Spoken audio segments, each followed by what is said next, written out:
Mabigat, parang metal, no? Ito, paikutan ko muna mga ka-Promdi. Itsura niya. Parang flashlight. Parang mga Babyliss style. Yun, no? Ito. Metal to mga ka-Promdi. Medyo may kabigatan ng konti. Metal. Metal siya. Ayan. Paikutan ko mga ka-Promdi, ha? Para makita nyo. Metal siya. So, nandito yung kanyang... maganda to mga ka-Promdi. Hindi nabanggit doon. Kanina, ang charging port niya ay bilog. Plug type and plug type. Yun ang sinabi. Pero meron pala siya ditong USB port. Dito walang nakalagay. Nakalagay replug, dual use. Siguro yung dual use, ibig sabihin, meron siyang USB type. Yan. Kala ko, ano lang, yung port na bilog. Ayan, no? Tapos meron siya ditong hook. Ito, maganda sa kanya mga ka-Promdi. Merong hook, no? Ito yung hook niya. Andito.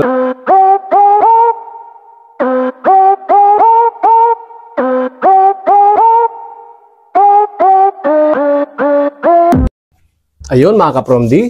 Share ko ulit sa inyo yung iba ko pang hair clipper na i-unbox. Ito po ay si Heyna. Heyna hair clipper. Ayan, o. Ang model niya ay HYN 402. Heyna clipper. Model HYN 402. Ayun, mga ka-Promdi, no? Isang clipper na naman ito, mga ka-Promdi. Tingnan nyo yung box, no? Ayan si Heyna. Ito naman yung kanyang likod. Ayan, mga ka-Promdi, no? Isang clipper. Marami ding mga clipper sa Heyna, mga ka-Promdi, no? Iba-iba rin yung kanyang itsura, no? Ito, nakikita ko rin ito sa ibang mga barbero, kaya bumili rin ako nitong ganitong klaseng clipper ni Heyna. Kaya i-unbox ulit natin, matagal na ito sa akin, unbox ulit natin to.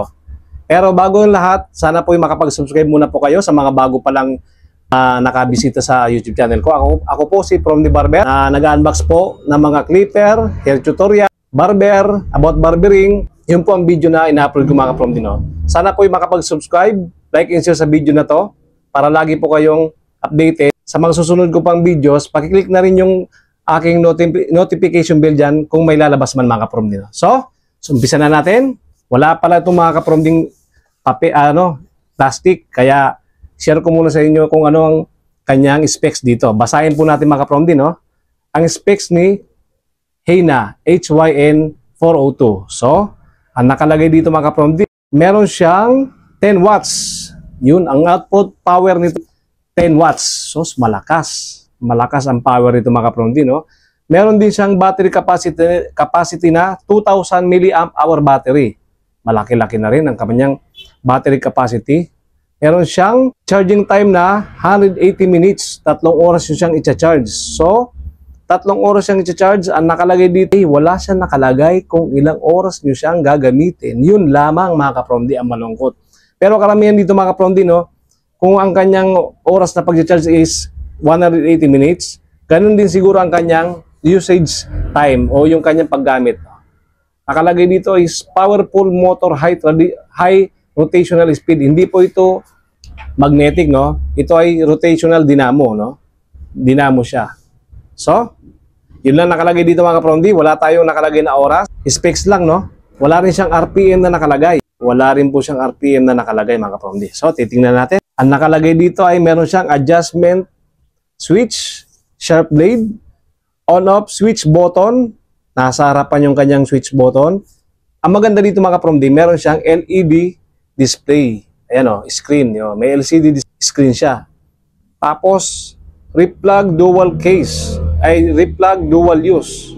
So, hindi siya USB type, mga ka-Promdi. Pilot lamp. Ba, maganda to. Meron siyang pilot lamp sa baba. Parang, LED rin siya sa baba. Okay, tingnan na natin. Meron siyang LED sa baba. Pero 10 watts. Tingnan natin, mga ka-Promdi, no? Ito siya. Ang pagkakabiling ko nga pala sa kanya, mga ka-Promdi, 700 plus lang yata. Ganun, kasi sale ko nabili sa Lazada, mga ka-Promdi, no? Doon ako lagi bumibili sa kanya. Ito na siya. 700 ang price nito. Nabanggit ko na rin to sa unang upload ko na videos nakaraan. Ito, nakalagay sa kanyang mga clipper guard. Tingnan mo natin clipper guard. Meron siyang brush. Ito. Wala siyang charger, mga ka-Promdi. Cable, charging cable. May oil siya. Meron din siyang manual. Ang manual niya, mga ka-Promdi, pwede nyo basahin. Meron siya dito. 3 hours charge time. Use time niya is 240 minutes use niya. 3 hours ang oras ng pag-charge. Use time niya is 240. 2,000 mAh. 240 minutes gagamitin. Oh, lupit. Basahin nyo na lang yung ano niya kasi Ang manual nito, English naman. So, nandito na tayo. English naman yung manual nito. Teka muna, tingnan ko muna yung ano niya, mga creeper guard. Kung ilang piraso ba. Kung may 1.5, 0.5, yan ang kalimitang hinahanap natin. Meron siyang 0.5 mga from D. Maganda yung mga ganito kasi meron siyang 0.5. So, meron siyang number 1, 3mm, 1.5, yan 1.5, 4.5 mm, 1.5. Yun maganda rito. Tapos, meron siya ditong number 2, number 3, number 4. 6 na creeper guard yung meron siyang kasama, 6. Pero maganda sa kanya, meron siyang 0.5 tsaka 1.5 clipper guard. Ito yung importante pag nag-fade tayo mga from D. Para maganda ang transition ng ating pag-fade. Ito talaga, pinakamahalaga to. Sila yung naging game changer na mga gupitan ngayon. Dahil sa 0.5 at saka sa 1.5. Ako pag gumugupit ako mga from D, wala na akong number 1 minsan. Itong dalawa lang ginagamit ko. Solid na yung aking pag-fade. So, nandito na tayo kay clipper, main event. Unbox natin ito mga from D. So, gandang-ganda nito. Tanggalin natin to. Cap niya. Tingnan ko muna sa inyo yung ano niya. Pare-pares tayong una pa lang mag-unbox dito. Amaze na agad ako sa kanya, Mabigat, parang metal, Ito, paikutan ko muna mga from D. Itsura niya. Parang flashlight. Parang mga Babyliss style. Yun, Ito. Metal to mga from D. Medyo may kabigatan ng konti. Metal siya. Ayan. Paikutan ko mga from D, para makita nyo. Metal siya. So, nandito yung kanyang, maganda to mga from D. Hindi nabanggit doon. Kanina, ang charging port niya ay bilog, plug type, and plug type. Yun ang sinabi. Pero meron pala siya ditong USB port. Dito walang nakalagay. Nakalagay, replug, dual use. Siguro yung dual use, ibig sabihin, meron siyang USB type. Yan. Kala ko, lang, yung port na bilog. Ayan, Tapos meron siya ditong hook. Ito, maganda sa kanya mga from D. Merong hook, Ito yung hook niya. Andito rin yung kanyang LCD indicator. Metal mga from D. Pero hindi siya masyadong mabigat. Maganda rito. On-off niya nandito. Tapos hindi siya masyadong madulas. Pag ito siguro, pag walang ganito, ito kasi parang may mga groove na konti. Yan Yan May groove na konti. Parang sa flashlight na parang hindi dumulas. Ito. Tsaka yung laki niya, yung pagkakabilog niya, hindi masyadong bulky. Saktong-sakto lang sa kamay. Lalo pag Asian ka na gumagamit. Panalo to sa mga kamay natin. Hindi naman tayo mga Amerikano na lalaking mga tao. Pati kami malalaki. Tapos yung huluman niya rito, magandang itsura nito. Ito, meron pa siyang nakalagay na tatak. Heyna Pro. Ito pala, Heyna Pro pala nakalagay ito. Heyna Pro. Heyna Pro. 10 watts mga ka-from D, 10 watts, malakas to. Wala siyang nakalagay na RPM, pero pag ang nakalagay sa kanya, 10 watts. Sa akin mga ka-from D na experience, pag 10 watts, malakas talaga siya. Malakas ang motor dinamo nito. Dinamo pala to, hindi magnetic, Pero yung blade nito, naka-taper blade, ayan Naka-taper blade siya, mga ka-from D, Natural lang yung blade nito. Taper blade siya. Tapos, tinan natin kung meron siyang, ito yung swing lever niya, Hindi ko alam kung may click lever. Try natin. Meron siyang click lever adjustment. Pero dito, adjust switch na nakalagay. Adjust switch, hindi adjustment. Switch na nakalagay. So dito, meron pa siyang adjustment pala, Na-click ko na. Ilan lang yun? Parang 1-2 lang yung ko. I-pull nga natin, Full nga, hindi pala naka-full. So, naka-zero gap siya, Pero hindi pa siya naka-zero gap talaga totally. So, binalik natin para bilangin natin yung adjustment niya. 1, 2, 3. 3. Click lever adjustment. So, ito, pag gaganitong 3 adjustment lang, ginagawa ko sa kanya. Naka-open lever. Pag mag-half lever close ako, isang ganyan lang, Isang click pataas. Half lever close na yon. Pag gagawin ko siyang full, pag gaganito, tatlo lang ang kanyang adjustment, Isa na lang. 1, 2, 3. 3 talaga.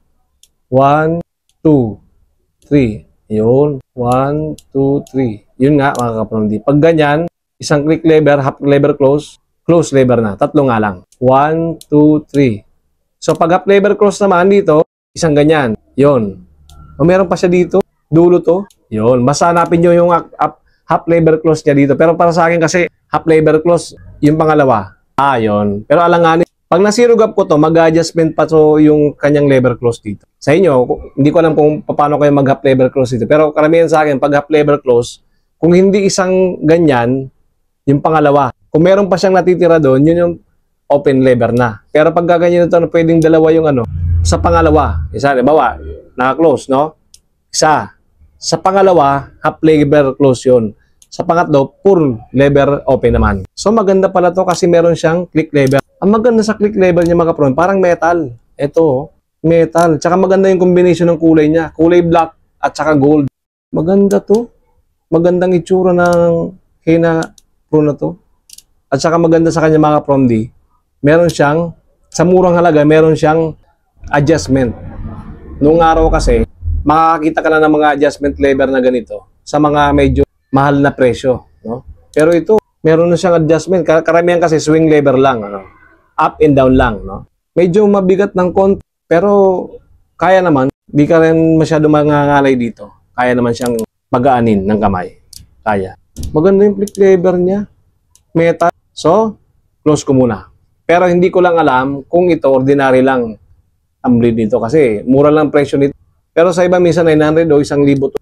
Sale kayo bumili mga kaprom din, no? So, tingnan natin yung kanyang LED power ito. Tingnan natin. Kung ilan ba? Hindi ko wala nang nakalagay kung unang speed o may second speed pa to. Tingnan natin. Ito 100% pa ang power niya mga kaprom din, no? Naka 100% power battery pa siya. Iingay, sakto lang ingay. Hindi naman siya masyadong maingay. Sakto lang din. Wala na siyang second power option, no? First gear lang siya. Yung lakas, pagkikaramdaman ko muna mga kaprom. Pati yung kung madali siya mag-init, no? Kasi medyo makapal yung ano niya. Ayan, no? Tingnan natin, no? Yung pagkaka-blade niya, makapal. Yung mga ordinary lang dati, hindi pa siya naka-hybrid, no? Ayan, makapal. Para yung mga blade ni Made Show, ganito pa kakapal, yung taper blade nito. Inobserbahan ko yung kanyang pag-init, no? Kaya naka-on. Yan. Yung ingay, okay lang naman. Pero yung power, pwede na. Pwede na yung power nito. Recommended yung power na meron si Hina Pro. Pwede. Kasi pag malakas ang power mga kaprom di, malakas ang motor, ang palatandaan ko dito, sa akin lang ito mga kaprom, ang palatandaan ko sa kanya, pag hindi ko siya napipigilan ganun. Kasi yung mahinang motor mga kaprom, pag piniga mo to, pinisil mo dito, yung takbo ng dito, sa upper blade niya, no? Pag pinigilan mo dito, nahihinto, umihina yung takbo. Pero ito, hindi. Malakas din. Malakas, oh. Di mo siya basta-basta mahihinto. Pag mahina, mga kaprom, di mga dati kong mga clipper na mahina, yung mga sinauna, pag hinawakan mo dito sa dulo, sa cam flower niya kasi dito sa gitna, pag hinawakan mo dito magdulo-dulo, wala na. Gumagano na. Humihina rin yung takbo niya. Pero ito hindi eh. Maganda nga ang power nito. Yung init niya, yun ang inobserbahan ko ngayon. Parang matagal siya mag-init. Sa bagay kasi siguro sa kapal na rin, makapal, magandang pagkaka-blade nito. Hindi siya madaling mag-init. Ayan o. Simulan pagbukas ko, meron na sayang na-aksaya na isang minuto. Ay, hindi ko, isang minuto na yata. Wala pa yata baka may isang minutes na tayo. No? Mahaba yung ganito, charging na ng use, 240 minutes. Ilan yun? Ibig sabihin, 4 na oras. Kasi ang 120 plus 120, 240. So, ibig sabihin, 3 oras mo siyang i-charge, 4 na oras mo rin siyang gagamitin. Mahaba nito. Parang si Made Show, ginaya yung battery ni Made Show. Oh, ito mga kaprom din nga pala, hindi ko napansin. Ito pala yung sinasabi niyang, meron siya dito na pilot lamp. Pilot lamp, ang paganda pa, no? Pero wala naman din to. Hindi ko lang alam pagpalobat kung kulay red, color red ba. Naka-green pa, ibig sabihin maganda pa. Maganda mga kaprom di, yung blade nito. Hindi basta nag-iinit. Ayan. Saka magandang hawakan. Wala man siyang thumb rest dito, pero maganda naman. Pero ganda-ganda ako sa itsura niya mga kaprom di, no? Full metal siya. Hindi masyadong kabigatan. Okay lang. Kasi bigat siya ni medyo M5. Parang ganun yung bigat niya. Saka maganda yung kulay na combination nito. Yan, no? Gold, silver, tapos white dito. May red pa siya dito. Ang ganda na itsura nito. Recommended ko mga kaprom dito ang blade nito. Hindi siya nag-absorb masyado madali. Ay, 98 na. Ng init. Panalo to. Ayan. Solid. Pati yung power niya solid. Pero malalaman ko kung matalim ba sa actual test performance mga kaprom din. No? Abangan nyo kung ano masasabi ko sa actual test performance ng talim nito. Kasi yung motor niya, 10 watts na mga kaprom di. Ako medyo hindi ako duda sa motor nito. Kasi 10 watts daw eh. Pero duda ako kung paano tumabas ng buhok yung kanyang blade. Kasi yung motor nito malakas na. Nagagandaan lang ako sa kanyang taper blade kasi hindi agad-agad nag-iinit, hindi agad-agad nag-absorb ng init. Kasi yung ibang mga maninipis, no, mga kapromdi, no, na blade ng ganito, lalo yung kay Keme kasi, yung mga hybrid nila, na fade talaga, madali mag-init. Ito hindi, oh. Ayan, oh. Matindi. Ngayon pa lang, nire-recommend ko na to. Kasi, nararamdaman ko yung power niya rito. Tapos yung init nito, hindi siya nakakapaso. Ayan, oh. Dito kasi hindi nyo mararamdaman yung paso. Pero pag dinikit nyo dito sa, dito, at saka dito, hindi talaga siya nag-iinit. Grabe. Ayan, 97 na, oh. O, 3 minutes. Hindi ko alam kung kada bawas ng numero nito, kung 1 minute, oh, kung sobra pa mga kapromdi, no? Ayan, i-obserbahan ko siya. Hindi masyadong maingay, saktong-sakto lang. Pwede na, recommended ko. Pero mas recommended ko siya kapag sa actual performance na tinest ko is talagang maganda tumabas. Yung kahit makapal ang buhok, maganda pa rin tumabas. At saka i-fade ko mga kapromdi, no? Pero hindi siya sirugap na sirugap. I-align nyo pa siya, no? Meron pa siyang uwang. Maganda rito mga kapromdi, may click lever. Yun ang nagustuhan ko. Pag nag-fade kasi ako, usually, gustong-gusto ko may click lever talaga. Parang naalangan ako mag-fade mga kapromdi pag walang click lever. Adjustment lever wala. Alangan ako dun. Kasi hinahanap ko pa yung gitna niya tsaka yung dulo. Malupit. Recommended to si Hina Pro. Pero abangan nyo. Ito lang mga kapromdi, no? Sinusubukang paandarin talaga. Ngayon naka-andar pa rin. Sana nabigyan ko kayo ng pahapyaw na idea sa specs nito, sa price niya. 700 plus ko lang nakuha kasi sale kong nabili kay Lazada. Tips ko sa inyo mga kapromdi, pag bibili kayo kay Lazada, Shopee man yan, antayin nyo yung kanilang sale, yung mga voucher nila, i-click nyo, kunin nyo, i-collect nyo ha, bago kayo bumili para pag nag-sale sila, boom! Meron kayong mas mababang presyo makukuha. Ito, mahal pa to minsan eh. Check nyo sa kanila. HYN 402 na Hina. Grabe, kanina ko pa ginagamit, oh. Hindi ko palang pinapatay. Ayan, oh, pinapaandar, oh. Talagang hindi nag-iinit. Nag-iinit man, pero hindi tumatagos dito. Sa balat masyado yung init. Pwedeng-pwede, okay yung blade nito. Ang tanong lang kung matalas. Yan. Kasi okay yung motor niya, 10 watts eh. Wala siya nakalagay na RP. So, hanggang sa muli, mga kapromdi. Salamat po sa suporta. Huwag po sana kayo magsawa, no? Laging i-share ang video na to para makita rin ng mga barbero nyo at saka ng ibang kapwa nating mga barbero dyan. So, hanggang sa muli, from the barber po, mabuhay barberong Pilipino. Solid, panalo, pwede.